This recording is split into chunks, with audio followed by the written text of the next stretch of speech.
열왕기상 11장 1절에서 11절 말씀 다 같이 마음을 집중하여 함께 봉독합니다. 솔로몬 왕이 바로의 딸 외에 이방의 많은 여인을 사랑하였으니 곧 모압과 암몬과 에돔과 시돈과 헷 여인이라. 여호와께서 일찍이 이 여러 백성에 대하여 이스라엘 자손에게 말씀하시기를 너희는 그들과 서로 통혼하지 말며 그들도 너희와 서로 통혼하게 하지 말라. 그들이 반드시 너희의 마음을 돌려 그들의 신들을 따르게 하리라 하셨으나 솔로몬이 그들을 사랑하였더라. 왕은 후궁이 700명이요 첩이 300명이라. 그의 여인들이 왕의 마음을 돌아서게 하였더라. 솔로몬의 나이가 많을 때 그의 여인들이 그의 마음을 돌려 다른 신들을 따르게 하였으므로 왕의 마음이 그의 아버지 다윗의 마음과 같지 아니하여 그의 하나님 여호와 앞에 온전하지 못하였으니 이는 시돈 사람의 여신 아스다롯을 따르고 암몬 사람의 가증한 밀곰을 따름이라. 솔로몬이 여호와의 눈 앞에서 악을 행하여 그의 아버지 다윗의 여호와를 온전히 따름같이 따르지 아니하고 모압의 가증한 그모스를 위하여 예루살렘 앞 산에 산당을 지었고 또 암몬 자손의 가증한 몰록을 위하여 그와 같이 하였으며 그가 또 그의 이방 여인들을 위하여 다 그와 같이 한지라. 그들이 자기의 신들에게 분향하며 제사하였더라. 솔로몬이 마음을 돌려 이스라엘의 하나님 여호와를 떠남으로 여호와께서 그에게 진노하시니라. 여호와께서 일찍이 2번이나 그에게 나타나시고 이 일에 대하여 명령하사 다른 신을 따르지 말라 하셨으나 그가 여호와의 명령을 지키지 않으므로 여호와께서 솔로몬에게 말씀하시되 내게 이러한 일이 있었고 또 내가 내 언약과 내가 내게 명령한 법도를 지키지 아니하였으니 내가 반드시 이 나라를 내게서 빼앗아 내 신하에게 주리라. 아멘. 오늘 우리가 이 11절의 조금은 긴 말씀을 읽었는데 같은 표현이 4번이나 반복해서 나오고 있는 것을 볼 수 있습니다. 그 표현은 바로 마음을 돌려라는 이 표현입니다. 이 표현이 안 좋은 상황에서 마음을 돌려서 좋은 상황으로 바뀌었다라고 하면은 참 좋을 텐데 그렇지 못합니다. 정반대의 상황입니다. 이 마음을 돌려라는 이 표현이 어떠한 상황인지 오늘 말씀 4절에 보면은 정확하게 분명하게 표현되어 나옵니다. 4절을 본다면은 솔로몬의 나이가 많을 때 그의 여인들이 그의 마음을 돌려 다른 신들을 따르게 하였으므로 왕의 마음이 그의 아버지 다윗의 마음과 같지 아니하여 그의 하나님 여호와 앞에 온전하지 못하였으니 라고 이렇게 나오고 있습니다.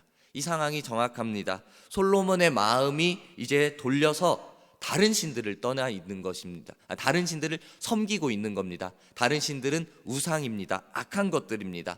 솔로몬의 아버지 다윗 왕은 어땠습니까? 다윗 왕은 하나님 앞에만 순종하는 모습을 보였습니다. 하나님만을 의지하는 그 믿음의 모습을 항상 보여주었습니다. 그런데 이 아들이 왕이 되었고 그리고 시간이 흘렀는데 처음에는 잘하다가 하나님 앞에 지혜를 구하고 하나님 앞에 그 나라를 잘 다스리다가 지금은 마음이 돌려서 마음이 변하여서 여호와 앞에 온전히 서 있지 못하는 겁니다. 기쁨이 되지 못하는 안타까운 모습으로 변해져 버린 것입니다. 열왕기상 이 11장, 우리가 오늘 11장의 말씀을 읽었는데 11장 이전의 모습을 본다면은 솔로몬은요 하나님께서 주신 그 지혜의 모습으로 그 나라를 잘 다스렸었습니다. 다른 측면에서는 그 아버지 다윗의 후광을 입어서 최고의 모습으로 그 나라를 다스리고 크게 번영을 이루어 나아갔습니다. 그가 큰 고난 없이 왕이 되었습니다. 다윗이 왕을 이미 잘 다스리고 있었습니다. 통일 왕국 가운데 왕으로 즉위한 것이고 그리고 주변 국가 전쟁이나 무역이나 이러한 것들을 하나님께서 주신 지혜로 잘 다스렸습니다. 그걸로 땅도 부풀려 나아갔고 재산도 물질도 잘 부풀려 나아갔습니다. 그리고 다윗 왕 아버지의 그 업적을 이어받아 가지고 성전을 완공하기까지도 했습니다. 종교적으로도 크게 무리 없이 잘 다스리고 있었습니다. 나라적으로 큰 문제도 백성들도 그런 어려움 없이 평안한 상태를 유지하고 있었습니다. 그래서 흔히들 하는 표현으로 태평성대를 이루고 있는 그러한 상황 속에 있었습니다. 솔로몬은 걱정거리도 걱정할 문제도 크게 보이지 않는 그러한 상황이었습니다. 그런데 우리가 오늘 읽은 이제 11장 이후의 말씀을 본다면은 문제가 드러나는 것입니다. 그저 그냥 작은 문제가 드러나는 것이 아니라 심각한 문제가 그 안에 충만하고 풍성하게 있는 것입니다. 은혜가 풍성해야 되는데 문제로 그 심각한 그 믿음의 문제가 크게 나타나는 것이었습니다. 그걸로 인해서 이스라엘이 이제 타락의 길을 걸어가기 시작한 것입니다. 솔로몬이 최고의 전성기를 누리고 있는 그때 어떠한 잘못을 했길래 이 타락의 길을 걷게 되었겠습니까? 솔로몬이 처음부터 아주 큰 잘못을 한 것은 아닙니다. 오늘 열왕기상 3장의 말씀을 본다면은 이제 솔로몬의 어찌 보면 작은 실수와도 같은 그러한 모습이 나옵니다. 그것은 무엇이냐? 솔로몬이 애굽의 왕이었던 그 바로 왕의 딸과 결혼을 하는 것입니다. 이것은 정략적 결혼이었습니다. 그냥 평안을 위하여서 정략적으로 결혼을 했습니다. 근데 그때 성전이 완공되어지기 전까지는 그 바로 왕의 딸을 드리지 않는 것입니다. 근처에 두지 않고 다른 곳에 기다리게 두는 것입니다. 그때는 그 믿음을 지켜나갔던 것입니다. 그냥 정략적으로 결혼을 한 것뿐이었습니다. 근데 오늘 말씀에는 이제 시간이 흘러서 오늘 말씀에는 그 솔로몬의 모습이 달라졌습니다. 오늘 1절 말씀이 어떻게 시작합니까? 솔로몬 왕이 바로의 딸 외에 이방의 많은 여인을 사랑하였으니 라고 이렇게 나오고 있습니다. 바로 왕의 딸을 사랑한 것도 잘못인데 바로 왕의 딸 외에도 이방의 많은 여인을 사랑하였다라고 나오는 것입니다. 이방 여인을 사랑하는 것, 그것은 하나님이 원하시는 것이 아니었습니다. 2절 말씀에 여호와께서 일찍이 여러 백성에 대해서 이스라엘 백성들에게, 이스라엘 자손들에게 말씀하셨던 것입니다. 경고와도 같은 말씀을 하셨습니다. 너희는 그들과 서로 통혼하지 말라. 그 통혼하지 말라라는 것도 분명히 나옵니다. 그들이 너희의 마음을 돌려서 그들의 신들을 따르게 하리라. 이유도 있었기 때문에 그들에게 분명한 명령과 같은 경고를 했던 것입니다. 근데 솔로몬은 이것을 지키지 못한 것입니다. 그의 마음이 돌아간 것입니다. 그 솔로몬이 그들을 사랑하는 죄를 범하고 말았던 것입니다. 하나님께서 일찍이 명령하시고 일찍이 경고하셨던 것이 솔로몬 왕 또한 지키지 못하고 통혼을 하게 됐고 그들을 사랑하게 됐고 그 작은 죄가 커져가면서 이제 다른 신들을 섬기게 되는 그러한 큰 제약의 길을 걸어가게 된 것입니다. 그로 말미암아 그 아주 작은 시작이었지만 후에 보면은 3절에 이 부인이 700명, 첩이 300명, 엄청난 큰 여인들을 거느리며 사랑하고 다른 신들을 따르고 있는 것입니다. 솔로몬의 마음이 돌아가면서 그 하나님께로부터 떠나간 것이 잘못된 것입니다. 하나님 앞에 온전히 서지 못하게 되는 것이 잘못인 것입니다. 하나님 앞에 기쁨이 되지 못하는 것이 이제 그의 제된 모습인 것입니다. 그것이 몇 사람에게만 우상의 신당을 지어준 것이 아닙니다. 바로의 딸에게만 지어준 것도 아니라 이제 수많은 우상들의 신당을 지어주는 것이었습니다. 솔로몬이 젊었을 때는 그렇지 않았습니다. 그저 젊어가지고 그런 것이 아니라 솔로몬이 신앙이 살아있을 때, 하나님 앞에 마음이 온전히 행해 있을 때는 분명했던 것입니다. 내가 아버지처럼 마음을 온전하게 하겠다, 하나님만을 믿겠다, 하나님만을 의지하겠다라는 이 믿음의 결단이 분명했습니다. 하지만 그가 이제 나이가 드는 것입니다. 그가 늙었을 때입니다. 근데 단순히 나이가 들어서 늙어가지고 믿음이 흔들리는 것이 아닙니다. 그가 하나님으로부터 마음을 돌이킬 일이 생기니까 이제 믿음이 하나님 앞에, 신앙이 하나님 앞에 온전히 서 있지 못하니까 이 여인들의 말을 듣기 시작하는 것입니다. 잘못된 말이 그의 귀에 들리는 것입니다. 결국 이방의 신을 섬기게 되는 것입니다. 솔로몬의 마음이, 신앙이 예전과 같이 하나님을 향해 온전히 서 있지 못하고 전과 같지 않았고 결국 마음이 돌아서고 우상을 섬기는 죄의 길로 걸어가는 것입니다. 솔로몬 아버지 다윗이 하나님 앞에서 아버지 다윗도 그 정욕의 문제를 가지고 있었습니다. 똑같은 정욕의 잘못을 다스리지 못했던 것입니다. 솔로몬이 하나님이 이 명령에 순종하지 못할 때 작은 것으로 시작했지만 크게 죄의 문제로 드러날 수밖에 없었습니다. 사실 아버지 다윗의 모습과 비교해 본다면요, 솔로몬은 큰 고난이 없이 왕의 자리에 올랐다고 볼 수 있습니다. 그 흔히들 하는 표현으로 다윗 아버지가 차려놓은 밥상 위에 그 수저만 올려놓았다 하고 할 정도로 어찌 보면은 좀 편안하게 왕이 되었던 것입니다.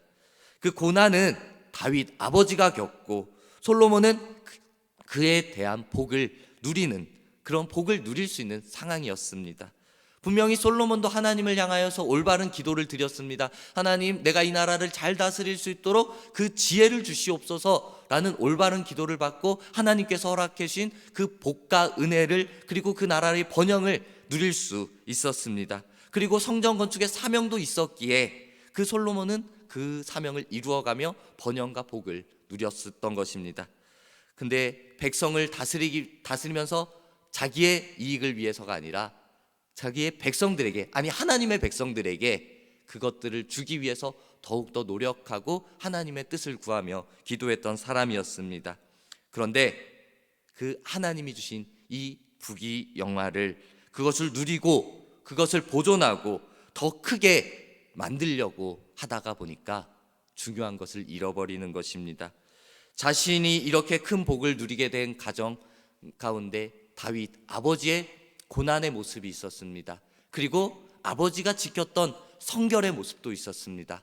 그리고 아버지가 잃지 않았던 그 하나님을 향한 믿음, 의지하는 예배의 모습, 기도의 모습이 있었는데 지금 솔로몬은 이 모습을 잃어버리고 만 것입니다. 하나님을 향한 순종의 모습을 잃어버리고 만 것입니다. 복을 주신 이유는 하나님 앞에 더 감사하고 하나님의 말씀에 더 순종하고 더욱더 잘 섬기라 라는 것인데 이 목적을 이 솔로몬이 잃어버리고 만 것입니다. 우리 여러분, 우리에게도 하나님께서 주신 복의 모습들이 분명히 있을 것입니다. 그 받은 복을 우리가 누리면서 살아갈 때 하나님 주셔서 감사합니다, 더욱더 하나님 앞에 순종하고 하나님이 원하시는 길을 걸어가겠습니다 라는 이 믿음의 결단이 있어야 할 텐데, 그것을 잃어버리고 내가 잘 되니까 더 잘 살아야지, 더 누려야지 이것만 바라보고 간다면요, 우리 하나님을 잃어버릴 수 있는 겁니다. 하나님이 내 삶에 놓쳐버릴 수도 있는 것입니다. 우리 하나님이 주신 것을 결과로만 만족하고 그것을 목적을 삼는다면은 우리의 중요한 하나님이 우리의 삶에서 잃어버릴 수도 있는 것입니다. 우리 하나님을 향한 순종과 감사의 모습이 약해지는 것이 아니라 날마다 더 강해지고 분명해져야 할 것입니다. 오늘 이 하나님의 경고의 메시지를 우리의 마음속에 기억합시다. 우리는 그 축복의 메시지는 좋아합니다. 복의 메시지는 그것을 받아들이고 듣기를 좋아합니다. 근데 때로는 이 경고의 메시지도 분명히 우리의 마음에 새겨야 합니다. 오늘 9절 말씀을 우리의 마음에 잘 새깁시다. 그 9절 말씀에 나옵니다. 솔로몬이 마음을 돌려 이스라엘의 하나님 여호와를 떠남으로 여호와께서 그에게 진노하시니라. 여호와께서 일찍이 2번이나 그에게 나타나시고 라고 경고의 메시지를 주시는 것입니다. 하나님은 솔로몬에게 일찍이 2번이나 나타나셨습니다. 그리고 다른 신들을 섬기지 말라라고 진노하시면서 경고하셨습니다. 그런데 이 하나님의 경고에도 순종하지 못하는 것입니다. 귀 기울여 듣지 못하는 것입니다. 그때 이제 내리막길을, 쇠퇴의 길을 걸어갈 수밖에 없는 것입니다. 우리도 하나님께서 때때로 우리를 치시며 우리에게 경고의 메시지를 주실 때가 분명히 있을 것입니다. 그저 나에게 안 좋은 일이 생겼을 때 그냥 그것을 받아들이는 것이 아니라 여러 가지의 모습으로 경고의 메시지가 나타날 수 있습니다. 기도할 때도, 예배할 때도, 그리고 다른 사람을 통해서도 우리에게 경고의 메시지가 있을 수 있습니다. 그것을 분별하고 그것이 하나님의 메시지라는 분명한 메시지라는 그 사인이 있을 때 우리는 그것을 받아들여야 하는 것입니다. 그것에 따라가야 하는 것입니다. 내가 올바른 길을 걸어가기 위해서 하나님이 주신 메시지임을 우리는 마음에 받아들이고 결코 무시해서는 안 될 것입니다. 우리 더 일이 잘 되어서 잘 되어지는 것으로 하나님 앞에 영광 돌리려는 우리 인간의 모습만 있다면은, 사람의 마음만 있다면은 하나님을 잃어버리는 이 잘못된 모습이 나타날 수 있습니다. 모든 일의 우선순위가 하나님 앞에 경배하는 것이고 하나님 앞에 예배드리는 것이 되어야 합니다. 우리 위대한 인물의 이 솔로몬의 모습, 좋은 점이 있습니다. 하지만 안 좋은 모습도 있습니다. 우리는 좋은 점을 보고 그 좋은 점을 따라가되, 안 좋은 모습이 있다면 그 모습을 보고 나도 이 모습에 정말 경고의 메시지로 받아들이고 나 또한 이 잘못을 하지 않도록 깨어 있어야겠다. 하나님의 음성에 더욱더 은밀하게, 세밀하게 말씀하신 하나님의 음성에 반응해야겠다라는 깨어있는 모습이 되어야 할 것입니다. 저와 여러분, 여호와를 잘 섬김으로 말미암아 주님께서 주시는 이 크고 놀라운 은혜와 복을 잃어버리지 않고 더욱더 평안함과 승리의 삶을 살아갈 수 있도록 믿음으로 주님 앞에 전진하며 걸어나가는 우리 모두가 되기를 축복합니다.